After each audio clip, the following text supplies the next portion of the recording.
welcome to the Soccer Coaching Podcast. I'm your host, Scott Mowbray, and in each episode I will discuss the key topics that impact on football coaching in the foundation and youth development phases. Thanks for listening, I hope you enjoy this episode.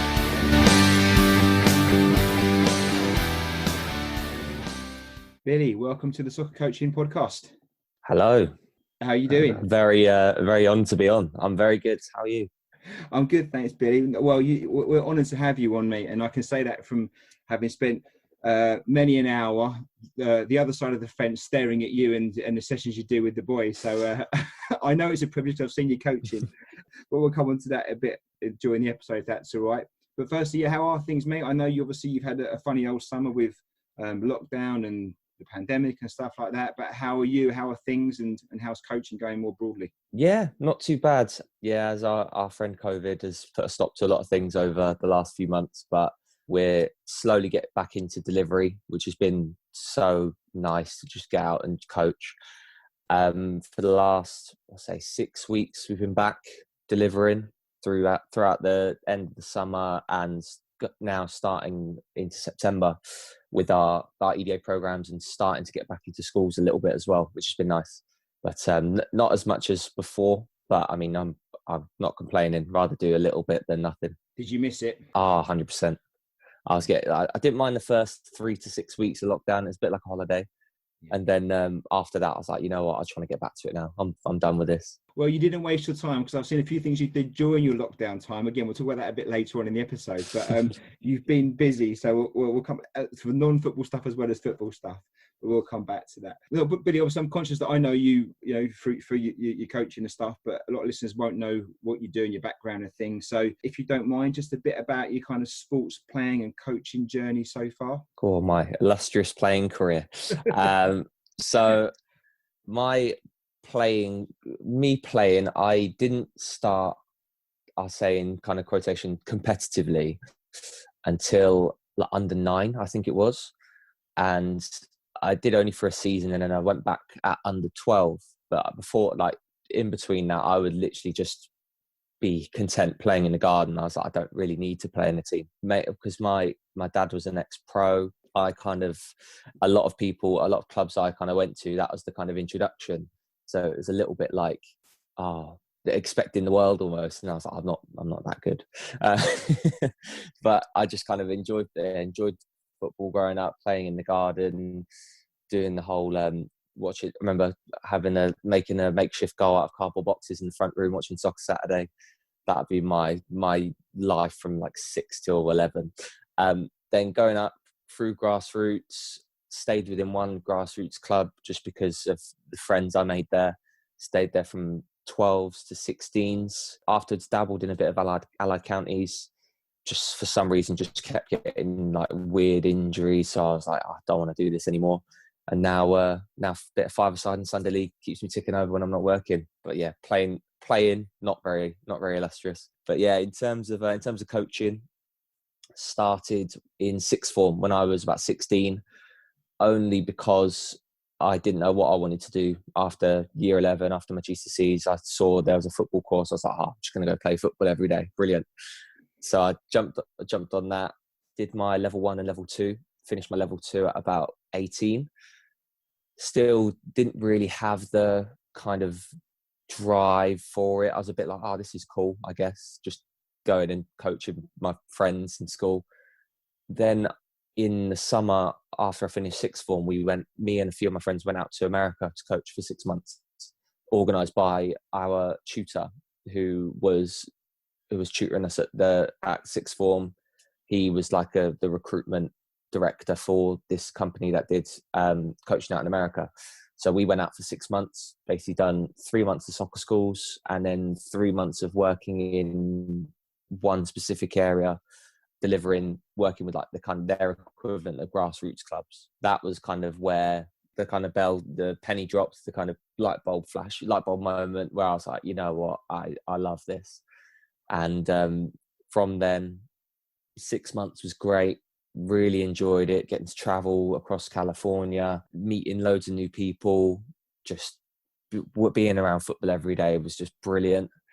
Come back, had a bit of a meltdown because I was like, I want to go back out, but I couldn't go back out. So I was like, God, what am I going to do now? Then luckily, I think a few months later, I managed to get my casual role at Wycombe Wanderers SET. Got that in like 2016, I think this is. Basically just doing the one after school club a week to start with, because I didn't drive. And then luckily being able to pick up as like being like the kind of the call for like last minute replacements. And then luckily being able to fill those roles and kind of build a bit of trust, build a bit of rapport with the guys at SET, as well as that kind of before going full time, picking up casual work here and there. So basically having like 3 part-time jobs on the go, doing the whole 7 a.m. to 7 p.m, changing in the car, eating lunch while you drive on the M40, the fun bit. And then 2 years ago, managed to get a full-time job with Wycombe Wanderers SET as a delivery officer, working within our activity program, our EDA program, which I know Lewis, who's been on a couple of times, has spoken a lot about. Doing a lot with, I was kind of the birthday party coordinator, working in Saturday morning clubs and our kind of match day representative, I'd say, when we do our pre-match activities and our halftime activities. I was the kind of one leading that from our side. And I've been in that for 2 years. What's it now? 2020? Yeah, 2 years. But I managed to go up to now senior delivery officer, which is pretty cool. Same thing, just with a title. But yeah, and then COVID hit, and now here we are. I'm noticing something straight away I didn't know about you. I knew about, you know, your background, maybe your dad being a good player and stuff. And not to put words in your mouth here, but I wonder how much of kind of having that expectation on you then impacted on your fun of maybe competing, or certainly playing, but competing when you were younger. Did it impact, or was it just actually you weren't that fussed about, really, you like playing the game, but weren't that fussed about competing at a high level? It was, I think, to start with, I didn't really know any different. I think when I started and I was younger, it was just, that was Dad's job. Yeah. So I didn't really pay it no mind until I got to about 13s, when you kind of start to kind of go back and look into it a bit more, and you kind of then think, and then always, as like teenagers are always kind of having, so you're rubbish then, and all this sort of stuff. I love teenagers. Then I kind of got to, yeah, honestly, killer. But yeah, I think it didn't impact me when I was like, because Dad was very much just like, I'm just going to let you crack on, let you play. If you kind of need any help here and here, just let me know. But I'll just let you crack on, which I think was massive for me, because I think if as we've seen with people on the sidelines and stuff, at certain places, I think it would have probably gone the other way with me. I think I was very much a confidence player. But yeah, I think then growing up now, playing, it didn't really worry too much. Now I'm working within football, I go to him a lot in terms of kind of ask for like advice, like opinions, kind of his experiences as well. I think that's been really, really vital in terms of just dealing with the kind of the noise around football a little bit, rather than just on the coaching field. Kind of everything else around it, I think, has been the massive help. It's funny, but isn't it, from my experience, the parents that have probably played at a higher level tend to be I'm not saying the less involved, but certainly the less intense parents. I think maybe if you've gone for that journey yourself a little bit, maybe you look at it as maybe parents that haven't done it themselves and want their best for their kids, but maybe don't always know how best to go about that. And sometimes the intensity could be wrong. Have you seen that from your experience? Because I can't talk in terms of being a parent, so it might sound quite hypocritical, but I think for me, I understand the enthusiasm. I understand the kind of want for your kids to do really, really well. I absolutely get it. It just sometimes comes across as I've felt in the past, I've had it after school clubs where parents have come onto the pitch, and it, for me, it looks like a bit of a lack of trust on our side. So I remember there's one time at this after school club, a kid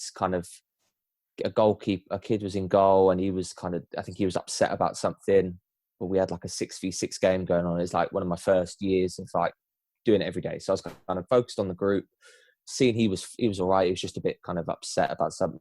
And then as the player was going to develop, go and check if he's all right. Within about 5 seconds of the first teardrop falling, the parent ran onto the pitch and started shouting at me and he's going, oh, right, going whatever he was saying. I kind of turned it out, and I was like, mate, I've got 12 others to watch here.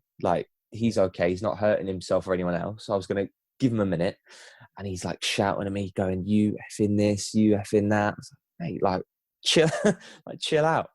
But then I have conversations with parents all the time in terms of some who are more vocal on the sideline, some who aren't.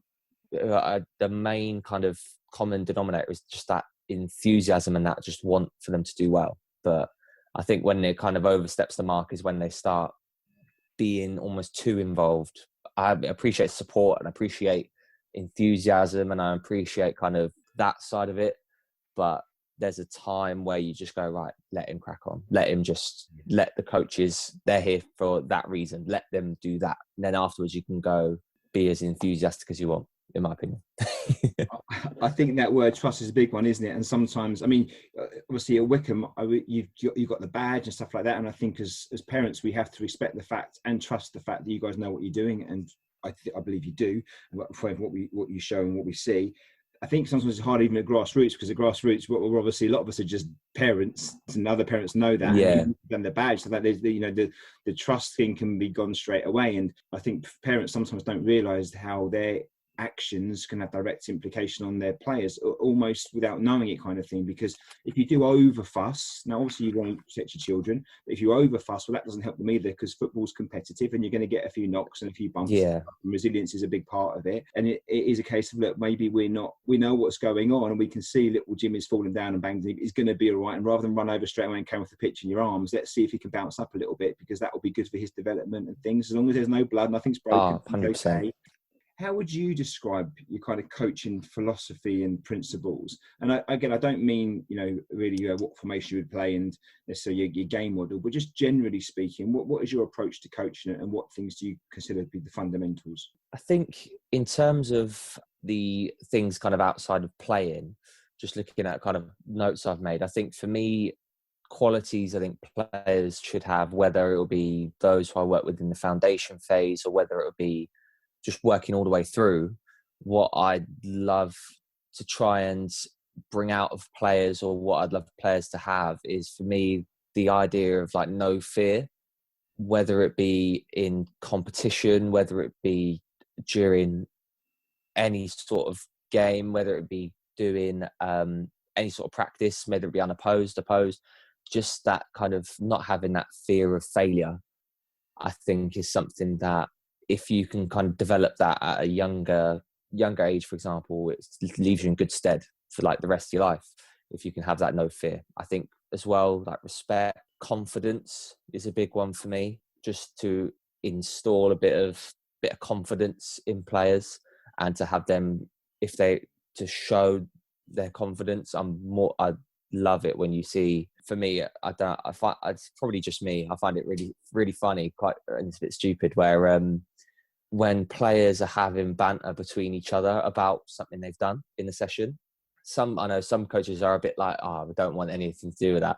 But if a kid's missed a sitter and he's having a giggle about it, and you see his mate has come and given him a bit of banter about it, I love that. It absolutely shows a bit of, and if they can do it themselves a little bit, that kind of just go. If you ask him, how have you missed that? And he's having a laugh about it. I'm yeah, absolutely love it.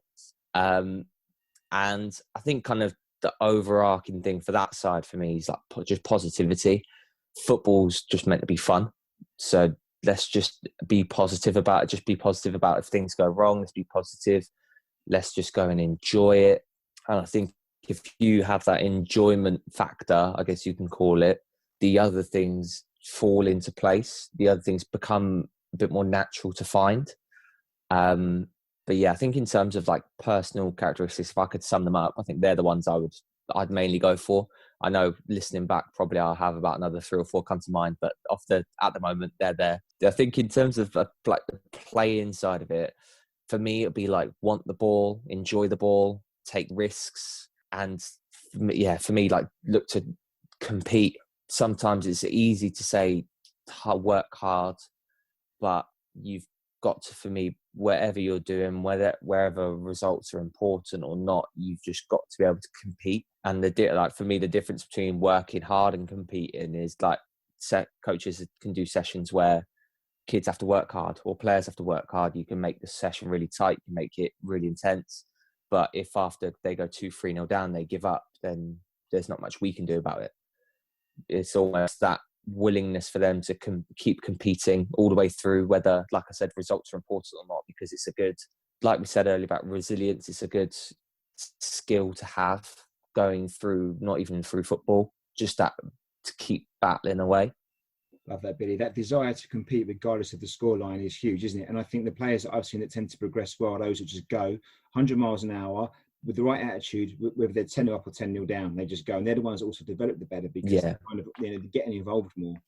Absolutely. Because it's all, well, you can work hard. And I think anyone can decide, I'm going to work hard today. But to be able to, when you're playing against it, you might be playing against a team and you're getting beat 5-6-0. If you can either throw your toys out and just and that's it, game over, or you go, you know what, roll your sleeves up is the kind of the cliche thing. Go, right, you know what, let's get back into it. Give me the ball. I want the ball. I want to make a difference. I think those are the sort of players you see are like, they're the ones who, if you have that kind of progression, they're the ones who are flying up towards the end of it. I think alongside resilience, like you said, confidence is king, isn't it? You know, I think at all ages, I mean, you see it's really a lot of the younger ones, but I'm sure in all ages it's the same.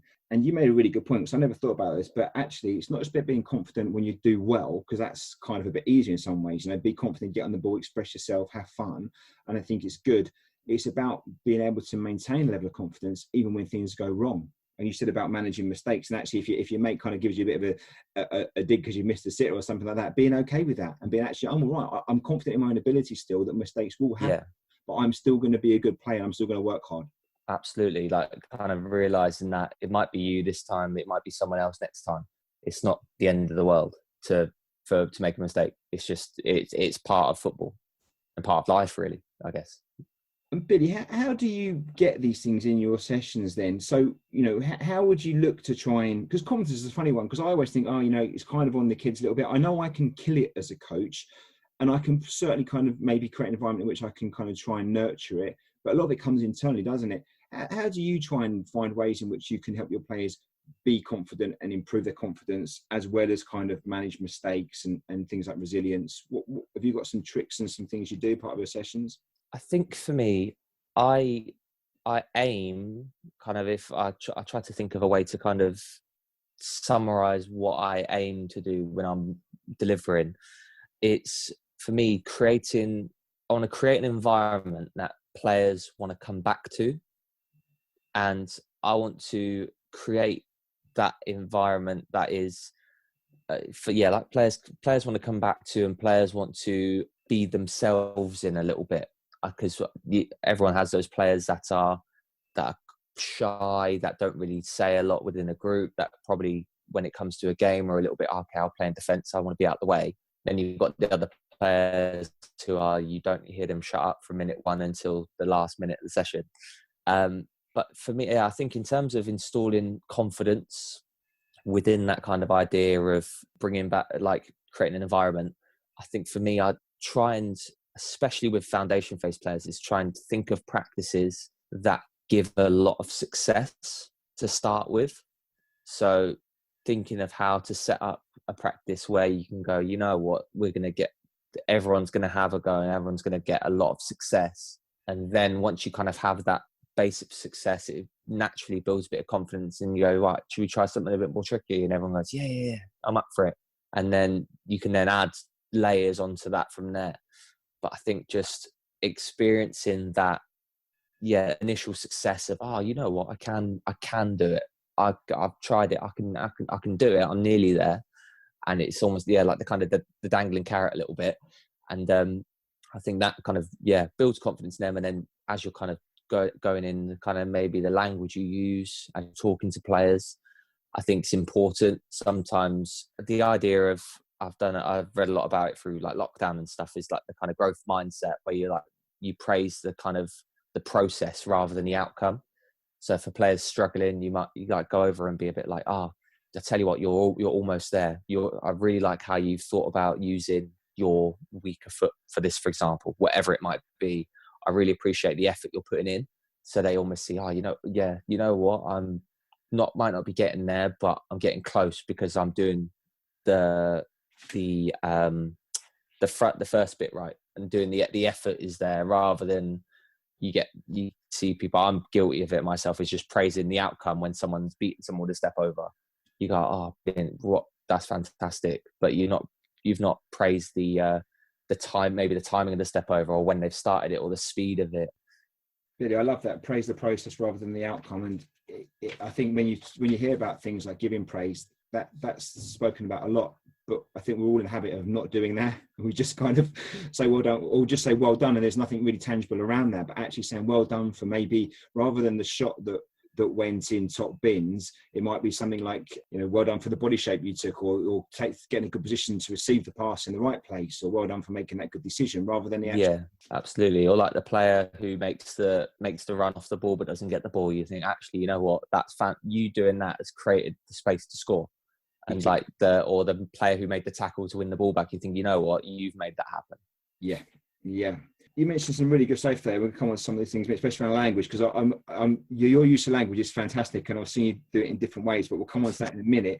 I'm just curious, though, before we do, what's been your kind of biggest influences on your coaching so far? What's kind of given you this philosophy, these principles that you've got in place? I think a lot of it is to do with the guys I work with at Wycombe. So I've been there for now, from casual to now, about 4.5 years, and that's been almost the majority of my kind of coaching life, in essence. I think the EDA, being involved in that for the last 4 years, with the guys like Lewis, who you've had on, like we've had like Kirk, who's our kind of head of sports participation, Brian, who's one of our casual staff. I've spent a lot of time with him, chatting football, chatting coaching. Someone like Andy, who's the goalkeeper coach at EDA, but he's the head of activity program. People who kind of spark that kind of desire in me to want to get better, because I see that they are wanting to get better themselves and collectively. So watching these guys coach and picking, and even all the rest of the guys, is like too many to name. Even people like Chris Fraser back in the day when he used to be there. He was one I spent a lot of time with. I used to shadow him for like 2-3 sessions a week when I first started, and we used to do work like the under 6s and under 7s together almost like 2-3 times a week. So picking a lot from these coaches who have all got their own experiences, but all are together for this kind of common goal and making the EDA the best it can be. And then within that, just thinking, right, what does he do really, like the idea of what does he do really well? What does he do really well? What can I take from this coach? What can I take from this session? And kind of put them all in a box and mix them up, and then see what we get out from it. It does feel like a real collaboration there, and you can see that kind of shared experience and how everyone can grow because of it. So I've gone to some academies before, and some great coaching, but it's very individual. So, one coach does his own thing, or she does her own thing, and that's it. I think what we see with you guys is there is a real sharing of experience and ideas, and then you get certainly more consistent approach and delivery across the different groups. And when you're watching the different groups train, there is a lot of continuity there. Obviously, different personalities and different approaches, but there tends to be a theme that runs through a Wycombe across from most age groups I've seen and most of the coaches. Yeah, like the blueprint is there, and then you can add to it what you wish in terms of your personality and your kind of approach to coaching. But the common goal and the blueprint is there, and we go, right, everyone's deeply invested. Like I know, like Lewis has spoken about it a couple of times on this podcast, in terms of everything, the ins and outs of what we do and how we do what we do. So I won't kind of go too much into it, but for me, yeah, it's just that kind of that, and it's a platform as coaches. I know sometimes Lewis has spoken a lot about it for players, but in terms of as coaches, it gives us the confidence to go and try things, because we've got that kind of support network around us where I can go to maybe chat to Lewis before a session and go, I'm thinking of trying this today. What are your thoughts? And he's like, yeah, go crack on and let me know what you think. So I'm almost trying to make it a bit more outrageous every time. I was going to say, I could just imagine some see of those conversations you have with Lewis about what you want to try in a session. Because, well, let's get on to that, because there is some uniqueness to what you do, and I want to give it the justice it deserves. It's always hard to explain something when you haven't got, you can't see it visually, because obviously it's a practical exercise you're doing. But you, for some reason, well, tell us a bit more. You seem to use language and words. You're a bit of a wordsmith. I don't know if this is something that your creative side has come up in ways, but you certainly use words to kind of summarize concepts or ideas for kids. And I mean, I've heard of a few, but you might have even more. But tell us a bit about that, Billy. Like, probably give some examples, and why do you use it, and does it have an impact and a benefit beyond just sounding really good? Yeah, I think I'd like kind of take it. On like the football's Dr. Seuss, but I think with me, I think there we go. I'm going to put out my CV. But I think with I remember before kind of thinking of the kind of different ones I use, I wanted to try and think about ways to summarize coaching points within a phrase or a sentence. Because I know sometimes, especially with the younger players, even I'd use them sometimes with like 13s, 14s, and even in men's football sometimes. Don't know how well it goes down. But I think with, I use the idea of in schools, they do a lot in terms of like rhymes and phrases, and they do a lot of songs and stuff like that through like younger years in school. So it's quite an easy way to learn as well. Like when you hear a song on the radio, you hear it 10 times, you know the words, because it's about the kind of the rhyming scheme and stuff.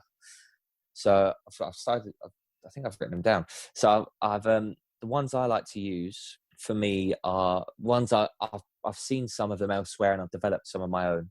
And for me, things like if you have space, use your pace. If you hit a wall, share the ball.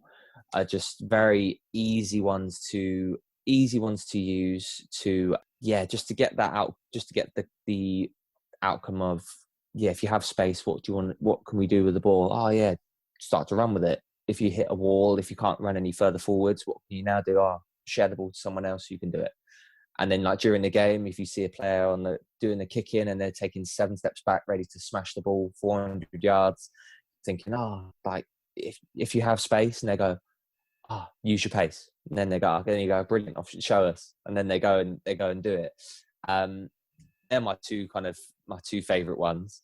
I think in terms of maybe on the defending side, we can look at defending 1v1s. You can go fast, slow, skateboard low, which is like fast is your approach, slow, kind of curved run as you get nearer, skateboard, your body position, to show them side on, show them one way, and then low, kind of bent knees, kind of anticipating, ready to defend. And that's another one, kind of when kind of going through defending principles, you can kind of just go through those steps, and they can almost do, right, step 1, I've gone to closing down. Step 2, right, I'm going to slow down as I do it. Step 3, I'm here. And then if they might not get step 4 right, you can go, okay, you've done all those 3. What's the next step? And they can kind of piece it together a little bit, kind of through the phrasing, kind of go each of the steps. If you can get through all the steps, then you're putting yourself in a good position. One I've tried to develop, got it in the lab. I think with me, I tried to look at using acronym, look at words as kind of acronyms as well. So I tried to think of SCAN, the idea, like checking your shoulders, looking around. I've done it a couple of times, but probably not done it as much as I'd like to. Is I've used it as an acronym of see, choose, act now. The idea of, just breaking down what is, especially for like when I've worked with like under 6s, under 7s, what is scanning? Sometimes the word scanning becomes just a buzzword that they throw at you to get an answer. If you can go, right, what is it? Like see, looking around, choose, right, I'm going to go do that. And then as you receive the ball, act now. And like thinking about playing quickly as well, which is, it's done all right on some occasions. I think it's just one I need to keep kind of bringing out and throwing out. But I think it's, for me, it's just easy to remember. Even like players who I've not worked, like coming back to sessions after 6 months, some of the players still remember, if you have space, use your pace, probably from the amount of times I've used it. But they're easy to remember, and they're quick to remind as well. You can remind players quickly rather than going into, what do you think we should do when we've got the ball? And or asking a kind of a question, asking like a one-worded answer question, you kind of just go, if you have space, and they go, use your pace. And then, or if you hit a wall, yeah, shed a ball. And it helps kind of things run a bit smoother, and it gets them to kind of then gets them thinking a little bit more as well. But I quite like using them, even with up to senior football. I've seen it work, and the beauty is in the simplicity of the messages, I think, and that's why the players remember them. But also, what I like about what you do, Billy, is they're not necessarily instructions. It's more about just giving thoughts and a way of thinking about a problem they may face, rather than saying, in this situation, you must do this or you must do that. Because even your one about if you hit a wall, you hit the ball. I know some coaches will be saying, well, no, that's when they've got to get on their ball and keep beating players and keep going. Well, possibly, but actually a wall to one player might be a wall to one to me might be me playing against one player, because I might be still struggling that. Well, actually, a better player than me, a wall could be 4 players, couldn't it? And it's that kind of looseness in the message I think works really well. If it's like a 1v1, like certain players you can encourage, right? Yeah, if you're 1v1, you can still go, you can still use your pace. But when you get to 2-3v1, you might find that, I know a lot of people want to say stay on the ball, but you can develop the other side of the game in terms of sharing the ball. Now it's about recognizing the players win space as a result of your dribble. So now think, if you've hit a wall, now where's the pass? Who can I share the ball to? And then now they've got the ball, now they've got space. What can they use? They can go and use their pace as well. But yeah, I think it's important, especially at that age, to just keep it broad in terms of going, like, give them I've said to them, if you have space, use your pace, but I've not said to them, if you have space, you must dribble up to this defender and then do this certain skill and then go and score a goal. It's now up for your interpretation. You kind of do what you want to do. And I guess the more they're in that situation, the more comfortable they'll get to try like one thing more than before. So it's just kind of just giving them the almost a license to be like, right, yeah, I've said, yeah, go crack on, go use your pace. And they're like, oh, really? So like some of them might then run past 4 or 5 players. Some of them might just be happy with one and then moving the ball on. Yeah, it's guidance rather than instructions, isn't it? Yeah, definitely. Along with that, Billy, what I've seen in your sessions, which I'm always fascinated by, and I kind of sit there some weeks thinking, what's going on here then, is your use of props and what you pull out of your pockets at sometimes. Maybe explain a bit about that, where these ideas come from and how they use in practice. Those that haven't seen it, maybe explain a bit more what I'm talking about and how and why you use these things. Yeah, I think in terms of if you're walking past the AstroTurf and you see like 5 or 6 sessions going on, everyone's like playing with their football really, really nice. It's all looking like pretty. And then you see me throw like an American football out and kids are running around trying to control that. People think, what the hell is going on here? But I think the idea was I wanted to try and use, because I remember being in school, we'd use tennis balls and sponge balls for football. And we wouldn't always have the plush size 5 to use in the playground. We wouldn't have the goal set up. We'd almost be kind of the whole jumpers for goalposts, using like 2 trees or using like cracks in the fence and using a like a wet sponge ball or like a broken sponge ball or a tennis ball. So I wanted to bring that idea to sessions, especially with the foundation phase players. I think because they provide different challenges and they put you in different situations. So the main kind of, let's say, props I like to use, I like using sponge balls, the plastic kind of air floater balls as well. American footballs are quite fun. Tennis balls, those reaction balls, the ones with the kind of different kind of prongs on the side of it, where you bounce it and it goes left or right, it goes anywhere.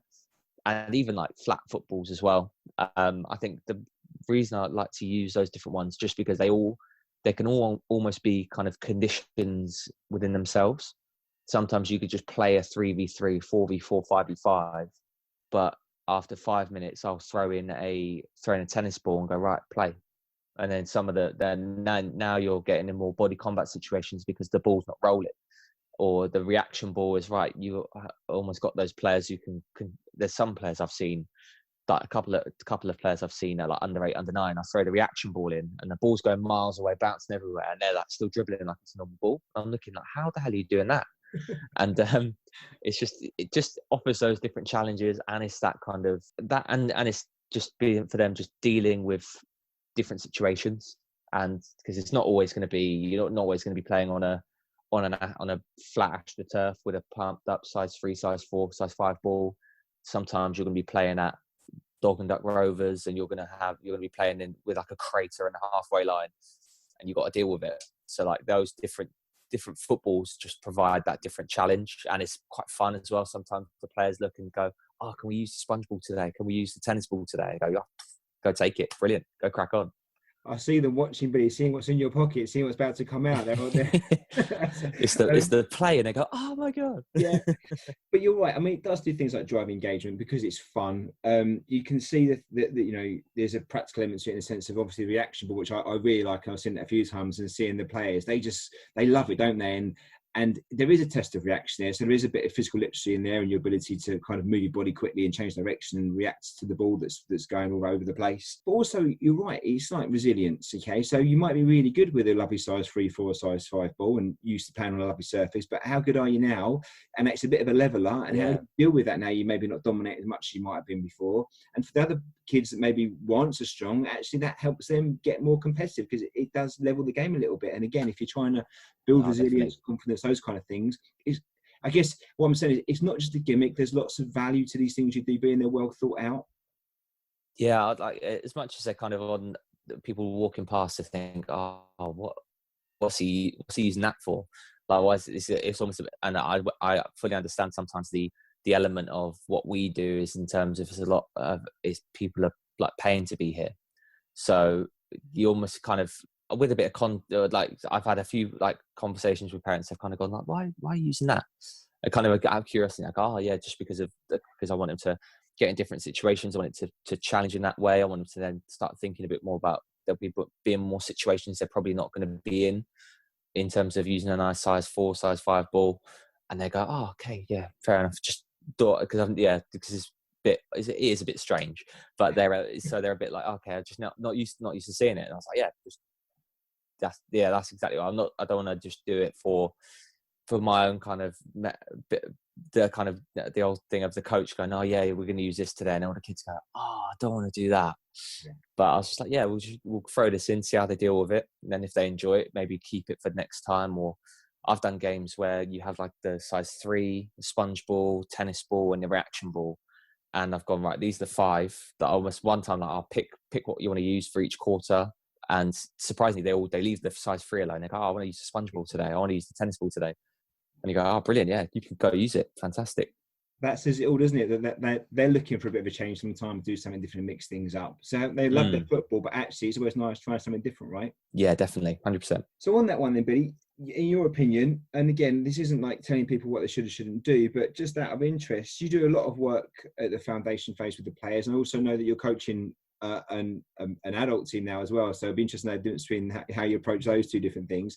But generally speaking, well, actually, maybe to us now, how do you think, what's a good way for us as coaches to prepare our sessions so we can maximise our positive impact for the players that we've got, whether that be a foundation phase player or an adult player? What stuff would you say, look, you've got to really think about this as part of your session planning or delivery that can make a significant difference? And does that differ between the younger ones to the older ones? I think for me, the main things in terms of all sessions is know what you want to get out of them.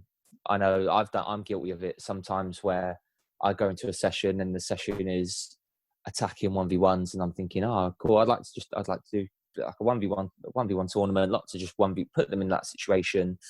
But sometimes I'm a bit like, but what do I really want to get out of it? What's the thing I want to get out of the session?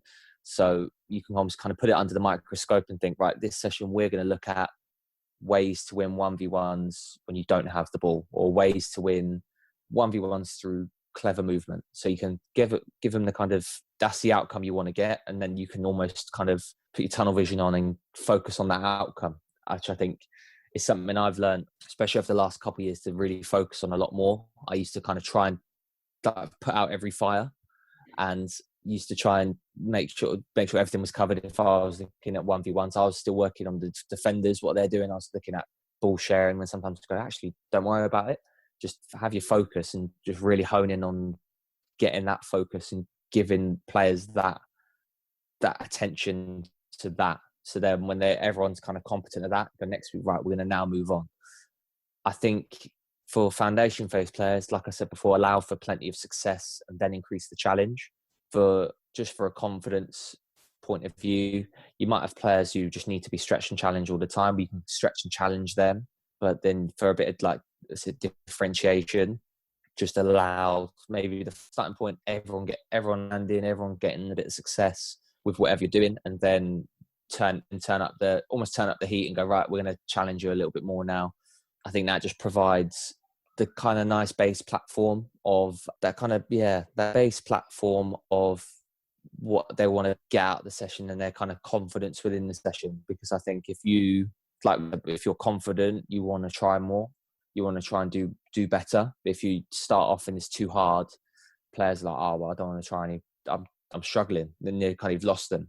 And I think for me, learning from people like I say Lewis again, for example, because he plugged me on his episodes, I want to plug him a bit. He and don't overdo it. There we go. I know. I'll be going charged by the name. But so I've chatted to him a lot about kind of the use of questions and the idea of planning questions to ask in a session. Because before I'd be a bit more kind of just see something and try and put a question on it and bring a player over and go, right, this is the question, and it's probably not the right question to ask. Where if I'm planning the session and I want to get this outcome A out, I can think, right, what questions can I ask to make them think a bit more about that outcome? And then you can just have your 3 or 4 questions you might use during a session, and then you can really start to think of the answers you might want to get out of those and how much they link to your outcome. I think that's important in terms of your planning. I think in terms of relating it now between foundation phase, for example, and the adult game, I think it's very similar in terms of the players they want to have fun, they want to have a bit of a giggle. The content will be different. You probably with the adult football I've seen is it's a bit more, I want you to do this job. It's not really, from what I've seen at the minute, you probably have you ask them a couple of questions, but sometimes they just want to know what do you want me to do? And then you can go, right, I want you to do this, and because of this reason. Where foundation phase players and like youth development phase players, it's important to ask questions to build the knowledge and to put them in situations where they're thinking, right, I'm doing this. Why am I doing this? Oh, I'm doing this because of this. Oh, brilliant. Now, when you're here, have a think about X, Y, Z. But then as you move up the adult game, you've got players in the squad I'm working with who've played in the conference, who are in their mid-30s, who've been in for way longer than I have. So to go to them and start asking them quite condescending questions, or say, if you have space, use your pace, they're a bit like, Billy, shut up. I don't want to hear it. But like if you go to them and go and set up your practice and you're all well thought out and then going, right, for example, we looked at like our defensive shape a couple of weeks ago. For the back 4 and the midfield 3, and I was like talking to the fullbacks, and I was like, right, I want you to be close as the wingers approaching with the ball. I want you to close them down and try and show them away from goal. And they go, oh, why? What about the players behind us? Okay, they're going to move over. They're going to like shuffle over to fill the space you've left, and they're more happy to ask you questions as long as you've got the kind of the why for them. They're like, brilliant, got it. Like almost a bit of trust, if that makes sense. Like they're quite quick to think, if you don't know what you're talking about, they're quick to like lose that trust. But if you can kind of give them the why and just give them what you want them to do, what you're looking for from them, then they're like, brilliant, I'll do it. And I think that's probably the difference between the adults and the kids almost, is the kids, you want them to find out the why, but the adults just let them know it, let them know what the why is, and then they're big enough and ugly enough to understand what they want to be doing, what they need to do. Billy, what is there things you see that are big kind of red flags and no-nos you've seen in your coaching, not from you personally, but you've seen in coaching circles around you say, actually, that's something I definitely don't want to be doing, or I don't think works particularly well? Yeah, I think expecting sessions to be perfect, expecting things to run smoothly. For me, I was very guilty of this, especially starting within EDA and then looking to go into like playing it when we go and play against academies and stuff, I was quite worried about, or self-conscious more so, about how my session looked, and if it had all the kind of bells and whistles, and if it looked the part. I was thinking, if it looks the part, it'll be the part. But sometimes for me, the sessions that are the most kind of chaotic and the most messy sometimes are the best sessions. And I've seen myself and I've seen coaches try and make the session just look the part. And it doesn't matter. The actual aesthetic of it doesn't really matter for me. As long as you're touching on the right things and you're getting your desired outcomes and the players are getting their desired outcomes, the session can look like whatever. I think as well, especially in the foundation phase, the results over process is something that needs to be kind of altered, where I've had occasions in which talking to coaches, and they're working with like grassroots teams or foundation phase teams, and they're talking about, we beat this team, we beat this team, we beat this team. I'm like, cool, well done, fantastic, like good for you. But then you're not talking about the great work this player's done and how much they've come on in their confidence on the ball, or how much their defending skills have gone up, or their like kind of tactical sides improved. Especially in the foundation phase, the process or the journey is the kind of the big driving force. The results come later on. They don't matter now. It's important to be competitive, of course, don't get me wrong, but to win 1-0 doesn't matter. You could lose 5-0 and still learn a lot more than you would winning 5-0 and kind of walking, like dozing through a team.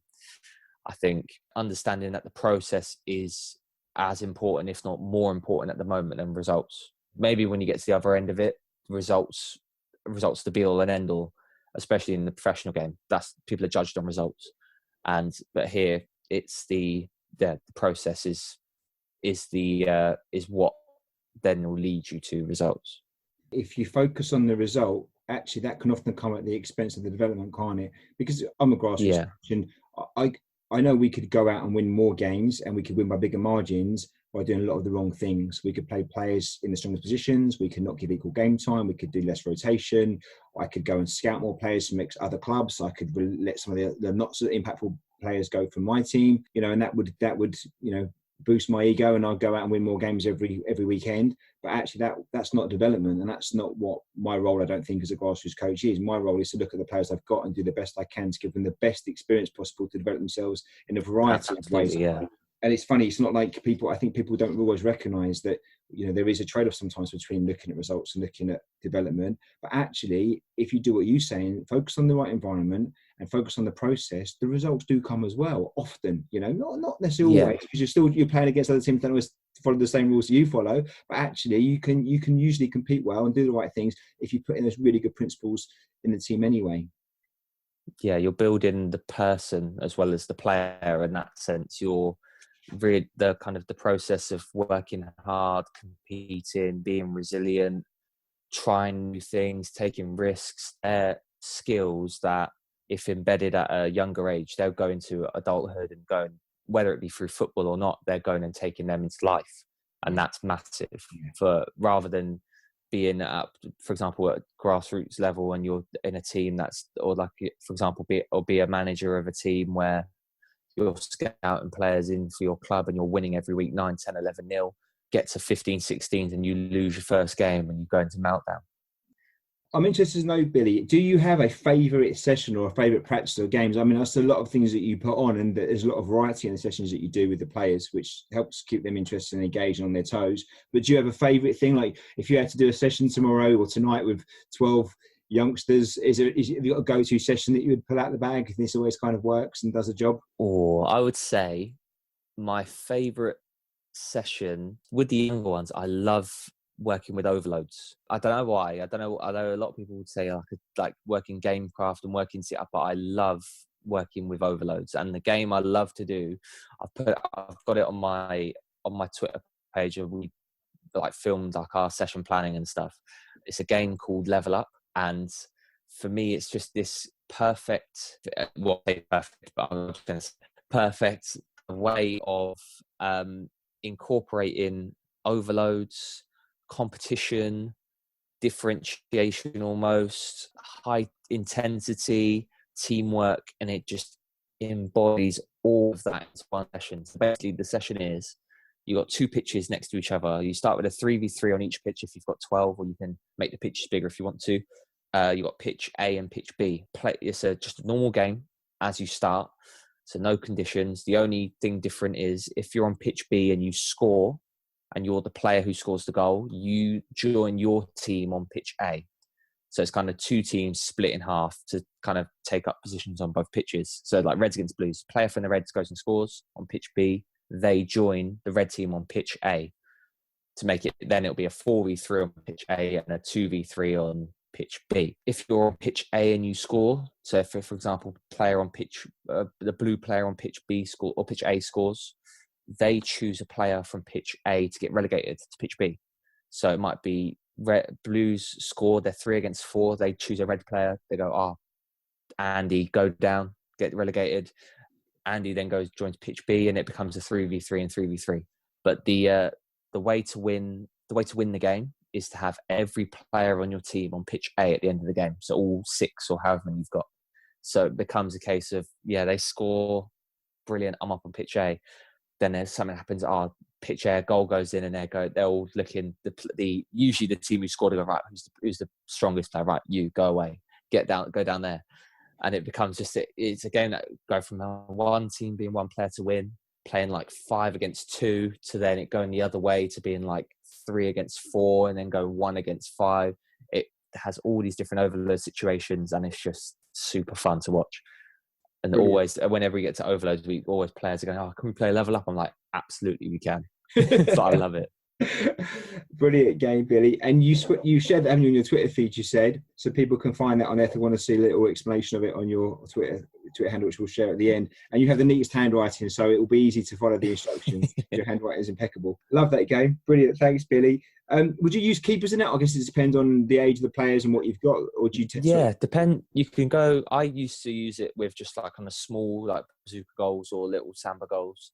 You can use it with keepers if you've got the facilities to do it. You can almost put the goalkeepers on pitch A to make it a bit more tricky. You can maybe make the pitches a bit bigger, so it ends in it could be like a 7v7. You can make just two big pitches and just go and play smaller sided on a big pitch, because then as the game goes on, it might then be 5v5 on one pitch or 1v1 on the other, and there'd be a bit of a shootout to then win the game. You might be 1 against 5. You might be 3 against 3 for a lot of the while. But I think it's a game you can use with, for me, any numbers. You can use from 10 players up to, you can go to even 15, 16 players if you really wanted to. But I think 12 to 14 is like where you get the most bang for your buck, I guess you can call it. Love it, Billy. Super. Brilliant, mate. Thanks very much. Well, look, we'll take up plenty of time, but I'm not going to let you go. I've got a couple more questions if that's okay. One of which we ask everyone that comes on, and you have to answer it. And if there was just one thing you could change in the world of coaching, just one, what would that be? I think it would be, in terms of probably more so coaches, the ego behind coaches within coaching, in terms of the ones who are very, especially at the foundation phase and even like youth development phase, very results driven and prefer and will sacrifice to get the result, and who will, I guess, almost stop at nothing, win at all costs almost, rather than thinking, right, let's better these players, let's better the boys and girls we're working with. And the reason I kind of think this is an example I had, not as a coach, kind of as a spectator. I was watching my brother. He must have been under 13s at the time, and I was watching him play. Usually, I'd only go and watch him play, and because it'd be his first kind of experience with football in terms of competitively. So I'd go and watch him play. I remember this game specifically. We were up in like Berkhamsted or something. I was in the car, just let him crack on. I'd come out like last 10 minutes, see what's going on, and like pick him up and we'll go home. And I come out and I see they're a bit dejected. They had like 9 players on the pitch. It's like they were losing like 14, 15-0 at this point. And I was looking like players don't want to be there anymore. And there's a point in the game where their manager, the opposition manager, he something happened in the game and there was an offside call. So their player went offside. Linesman flagged it. Much to the kind of the joy of my brother's team. I thought, thank God for that. But then the manager started shouting at the linesman, going, "Why are you giving offside for?" And I was kind of stood there. Usually I'm very, especially my brother's games or whatever, I just sit back and watch. But this, I was just like, you could see that they have 9 players on the pitch. They've got players off injured, players just upset. And I went to him, "Mate, your game's over. It doesn't matter." And he's trying to like justify and going, yeah, whatever, righty, well, kind of, it's part of the game. I was like, "Mate, don't be an idiot. They're kids, man. Like let's just get to the end of the game, whatever. It's an offside. Who cares?" And he's like going on and like starting like having a go at me and like swearing and whatever. I was like, "Mate, just grow up, man. It's not for you. It's like the game's not for you." Yeah. And then luckily then referee kind of just 5 minutes before the end just called the game, ended it. And like, so because no one's benefiting anyway. If you're winning 15-0 and losing 15-0, this game's over, done. So like, but that's the kind of that sort of person, which I will say that sort of person because he was an idiot. That is, if I could change one thing, would be the mindset of that person, because youth football especially is not for the coach. It's not for the coach. It's a player experience. Like when we would be playing when we were younger, luckily I had the grassroots team I played for. The coach was like one of the players' dads, and I knew him really well, and I still speak to them to this day. And we all just got on, and we had that great environment where we trusted what they were doing. They kind of trusted what we were doing, and they just gave us lots of opportunities to just go and play and go and do all these different experiences. And I'd like for, just kind of conscious of how much I'm often on, I'd love just for players just to have the experience where they can go back and think, you know what, I had a really great grassroots experience and I loved playing every week, really enjoyed it. Might have won some, lost some, but I just enjoyed the process and enjoyed being, I guess, just being a part of it and being a part of the kind of grassroots football. Because I think that gets lost sometimes when people are too results oriented, especially at that age. You're entitled to go on for as long as you want about that point. It's an excellent one. Honestly, it is. And there's a couple of things there. I think, unfortunately, and we don't want to be too critical, and I don't believe this is always done intentionally, but from my experience, I see a lot of coaches that I don't believe their interests are the players' interests first. Yeah, absolutely. It's and I don't believe they're deliberately doing it, but when push comes to shove, it isn't. It's more about them. Maybe it's about them and their kids. Maybe it's about them and their main players in their team, kind of thing. But it's not often about the kids. And when I mean the kids, I mean not just all the kids in their team, but all the kids that are going out for that experience on that training session or that match, you know. And as grown adults, I think we have an obligation to just think a little bit less about ourselves and more about the players we're involved with from both teams, you know. I've got a little motto now thing. We say, for me, it's always, it's their team, it's not mine. It's their team. I'll guide and I'll support and I'll show things. And every time when I'll push a little bit harder and stuff, but ultimately it's your team and it should feel like it's your team because it's your journey. You only get one under 9s year or one under 10s year, one under 11s year, you know. And if I ruin it for you, you won't get that time back again. And I'm going to do an episode on this, I think, actually, but again, not to get off on one, but I actually believe that, especially in the grassroots coaching space, the bar is too low. I just think we set a really low bar for ourselves for the experience of the players that we're looking after, and we need to do more to lift it up. And I think you've actually made that point, and you make it really well. I'd speak hours for it, Billy. Honestly, like it's just the fact that there's a lot. Like, don't get me wrong, there are lots of grassroots coaches like yourself and like others around do such a fantastic job of creating that environment. It's for me, it's the kind of the minority of coaches who take playing Sunday morning up at Crendon Corinthians as the be all and end all of their whole weekend. Yeah. And you think, but it's at the end of the day, it's a game. As much as everyone's competitive and wants to win, it's for the players, they just want to, that's their week. That's the highlight of their week is going on a Sunday and right, let's go play with my friends and playing. I might play, playing wherever, playing against whoever. I want to go and get to Sunday morning and I'm first one up in the house and I'm in the car ready to go. I don't want someone who is taking players off after 10 minutes or playing players for 5 minutes at the end of the game, parking the bus at under 10, under 11 just to get a result. I don't want them to ruin that fun for me or for players who had that similar kind of, I guess, passion for it as like, I guess we would have had it when we would be younger.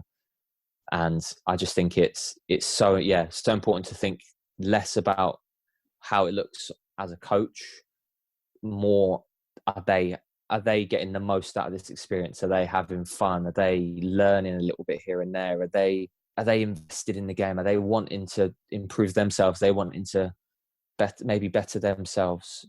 I just think it has to be the kind of, for some people especially, the flip has to switch from me to them.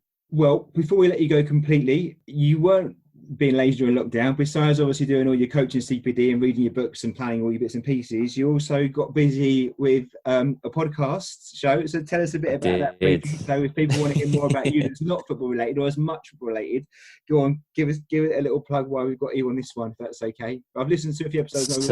Really. Although the music some of the musical stuff is a bit, I think, I stuff about 1996, mate. So anything past that, I try and keep up with it. But tell us a bit about it, please, Billy. I think so. I run a podcast. It's called Not Another Podcast. Basically, just because I felt after starting it, I was kind of in a bubble of people who started it because of being bored through lockdown, and it was just the case of not another one. So I thought I'd give it that name. So basically, it came about as a result of lockdown boredom, being in a bit of a rut, being like, I need a bit of an outlet. I need a bit of a creative a project to sink my teeth into. So I kind of just put a first episode together and just released it without being a bit too critical. I was like, all right, I remember the day before, I was like, right, I'm working on this, new episode tomorrow. Bosh, just get it out there and just let it go into the world. But since then, it's become just something that's a bit different from football because, my life has basically been football. Something a bit different. The tagline I use for it is navigating life with the help of some friends. So using kind of life lesson, looking at different phases of my life and different kind of phases through probably in my future self and life lessons I've taken away from that, with a bit of just a light-hearted spin. Just want it just to be a little bit of a positive kind of area in a kind of a year that's been not the greatest for everybody. It's been probably the most unpredictable year in human history that I can remember. But I think, and then also what I wanted to do with it is put a bit of a musical spin on it, because I love music and I'm quite nerdy in terms of music from different eras and things like that. So I developed a bit of a little mini series within it. It's called Soundtrack to My Life. So I get guests on and they talk me through 5 songs or albums that resonate with them at different points in their life, because I think music often it might be, for some people it's been like where they met their husband, or a song that reminds them of their first kid. It might be a song that takes them back to times at school. It might be an album that takes them to remembering like a certain time, maybe like a certain summer or something. But I think it tells a unique story of someone's life through music, because no one's episodes have been the same. I've got some who talk about like Usher and Justin Timberlake, and then some who talk about like Bewitched and Razorlight. But I think it's a bit of a passion project, something that I love podcasts, like listening to your podcast and listening to other friends' podcasts. I want you to mention it, Billy, for a couple of reasons. First of all, you deserve to mention it because I love the episodes. It's really fascinating hearing your journey, learning things about you. Knowing you made a little bit makes difference because I kind of, you can put the 2 and 2 together kind of thing, but it's some interesting things that come up and the music's fascinating too. But more importantly, I kind of felt during the lockdown period, a lot of coaches struggled. A lot of people struggled, right? Because what we did every day was taken away from us in different ways in our lives. And I think what after lockdown and hopefully getting back to some normality, and one of the reflections is that actually you can get so engulfed in one thing, can't you? For us, it has probably been coaching. It takes over. I mean, your full-time job as well. Now, I do it as a part-time thing, but I can tell you now, it takes over. And you become obsessive with it, and that can be unhealthy. And actually having something that takes you away from that space that is interesting can be a great complement to the other stuff you do, even though it's not directly related. And I think what you've done, Billy, definitely, you've put together is a great example of that. Have you found it? Has it been kind of therapeutic in some ways for you? It has, I think. Yeah. I think from when I kind of started it, I was kind of in a bit of a place where I was missing football, missing work. I was a bit like, and you're kind of feeling a bit sorry for yourself. I was a bit like, almost doom and gloom. And I was thinking, you know what? Got to a point where I was like, I need to kind of let something out and kind of just express myself a little bit. And since then, it's become quite nice to just think about something. As much as I love football, think about something that's a little bit different and go, right, let's put my mind to something a little bit different and use it as maybe sometimes a bit of a way to maybe vent, or a bit of a way to just kind of get things out in the open. It's a good example, Billy, of just making sure that as coaches, or we don't get too obsessed with something, so we can keep our energy, enthusiasm, passion we have, but have something else on the side as well, because that just, it's a bit of a tonic, isn't it? What are your definitely plans, Billy? So go on, just as a final question from me, what are your plans moving forward? What's your hopes, dreams, aspirations for the next, if you can, the next 5 months, 5 years, however long you want to go? I think primarily COVID's put a stop to it, but I was on my UEFA B license, and it's starting up again, I think in February time. Fingers crossed, hoping everything kind of goes to plan. So the immediate one is to complete my B license. I want looking at completing the season with Hillingdon Borough as a first experience into coaching in men's football. I think as well, kind of within day to day, just look for ways to just further my knowledge and improve in certain areas. Podcasts as well, be nice to just see how much that grows within a year, and then see how to go from there. But I think kind of then in the next, I say 5 years time, I'm 24 this week. So by 29, I'd like to have been the easy ones to say, I'd like to get on my A license. For me, I'd like to be working towards or working within, for me, that kind of academy setup is the next natural step for me. I've always said I'd love to go abroad. I'd love to work abroad, but just the stars need to align, and I need to kind of make sure it's all the right opportunities and stuff like that. But I mean, 5 years is a hell of a long time. But I think, get on the A license, get within academy football, continue to just do what I love, and kind of do it in my way a little bit. I think that's one thing I wanted to kind of keep that integrity and be like, and just maintain the ideas of using a reaction ball at sessions, and if you have space, use your pace. Just keep that going. I don't want to lose any of that. But I think the main thing is just kind of to encompass it all, enjoy. I've got no doubt, Billy, whatever you do, it will always be the Billy way of doing things. So that's entrenched inside you. That's not going to change. So, and long may it live that way, because he's excellent.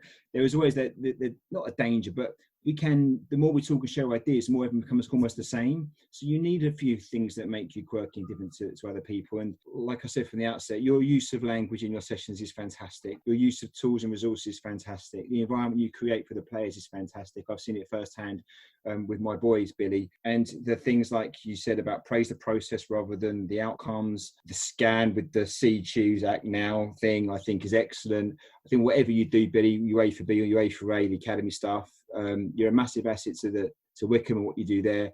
And you're sharing your thoughts today, mate, is much appreciated. And I'm sure coaches will get some ideas around ways they can tweak and just amend their sessions slightly to bring some of this stuff into their plans. When you go out next weekend, you'll be hearing everyone shouting out, "If you hit a wall, share the ball."